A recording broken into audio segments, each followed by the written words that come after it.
Hey guys, welcome back to Altaz-Review, where we talk about all kinds of games from different eras and different genres. These days, the biggest names are turning out to be indie games with fresh ideas and fun gameplay. We've seen smaller developers bring us the likes of Helldivers 2, Lethal Company, and the unexpected hit Palworld.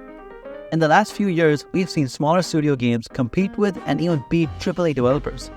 Even in 2022, against big names like Elden Ring and God of War, there was a little title called Stray that brought cat lovers together in another beautifully written experience by Annapurna Studios. So let's talk about how a game like Stray got so much attention against the odds, even in those times. In an older time, new IPs were everything, and sequels were always handled well, by improving on the original and bringing innovative mechanics in new games. But nowadays, everything is either a remake or a sequel of a series that's run its course. Many companies are still trying to revive old names by using dead mechanics and recycled ideas. They call it a remake, but they're really just trying to milk the IP for what it's worth. It's not always such a shallow recreation, but most games are pretty uninspired these days.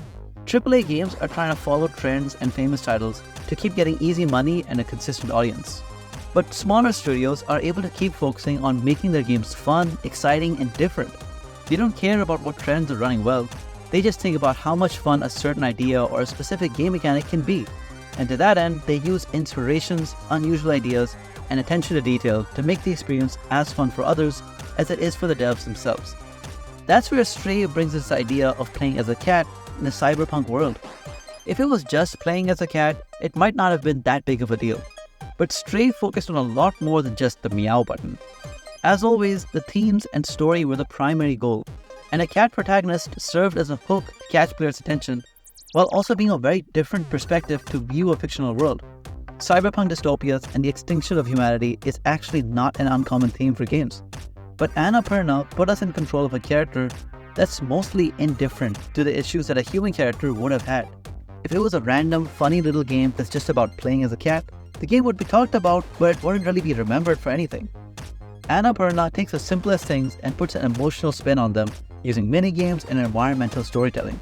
Stray combines fun ideas with great game design to make an experience that just needs one in-depth playthrough, while also being a fairly small campaign that doesn't overstay its welcome.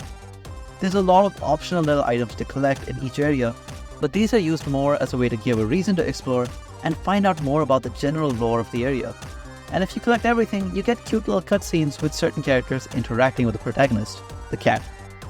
Getting into specifics, Stray had some pretty good gameplay given that it was a pretty linear game. Even with only a handful of mechanics for the cat, puzzles used everything you could interact with, while utilizing speed and reactions to add a bit of challenge. Exploration also acted as a kind of platforming mixed with puzzle elements, but it never felt infuriating. That's mostly because all the movements and travel is done pretty smooth and consistent. It's relaxing to jump between pipes and ledges, especially when you start running, because the cat's animations and the parkour is just so rewarding. And it's never boring when you keep spamming the meow button everywhere. An important surprise was the enemies. Who would have expected our innocent orange cat to be hounded by enemies and potentially get hurt? Being a small cat, there's not a lot of room for error, since small injuries can mean game over. But luckily, our agility and using the meow button to distract enemies allows our character to escape any and all threats unharmed. A bit of a spoiler, but for a certain part of the game, you even get a weapon to help you destroy threats. But it has some charge time, so you still need to be tactical and use a combination of running around and using your weapon on threats head on. That's a lot to think about in a game where you're just a cat. There's a lot of areas that mix quick platforming, puzzles, and enemies all at the same time.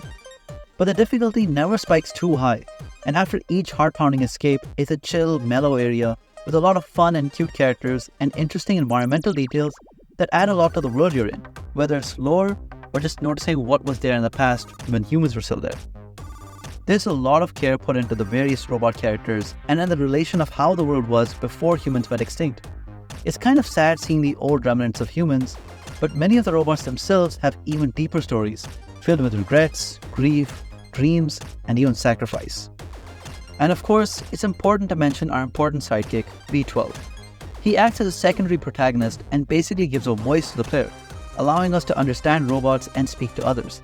He also gives us hints and basically spurs the story forward, as the cat simply wants to return to the surface, and B12 knows of a way to open a path from the underground dystopia back to the surface. B12 is a funny, quirky little guy that becomes a true friend to the cat, even though he and the cat can't actually understand each other, but they know what they mean to say. Both B12 the robot and our cat protagonist go through dangerous situations and help each other survive, even if it means going through more danger to save each other. And in terms of story and lore, B12 continues to unravel important details about the past of the world and of himself, slowly understanding his own background. Even though the cat doesn't have any reason to care about this robot world underground, even the cat slowly learns to be more helpful and more involved as the game progresses. Stray uses its cat mechanics to reel in casual players and cat lovers using cats and good graphics. But the whole game takes only a moment to get through, and that moment stays with you after the credits roll. There's no unnecessary quests or annoying collectibles, just simple exploration and little details that add good depth to the game. Stray focuses on the simple ideas and the most basic requirements of the game to keep it high quality without wasting anyone's time or resources. The unique premise attracts new players mostly because every other AAA game is a copy-paste game or some kind of sequel. But even then, Stray wasn't a good game just because it's a smaller studio or because it's got a cat. It's a good game because the developers have good practices and great ideas. That's what sets apart these creative studios from the money-focused big companies. Well, that was a look back at Stray, a beautiful and simple game, and also the beginning of the indie takeover. After the surprise of Stray rivaling the Game of the Year, more AA games and indie games have come up challenging modern stereotypes. The most important thing is that this revolution will get AAA devs to think harder about what kind of games they make, and it will get the rich CEOs to actually focus on making games fun rather than following trends at the cost of creativity. But let me know what you guys think of the current gaming market, about Stray, and of what other games you'd like to hear about.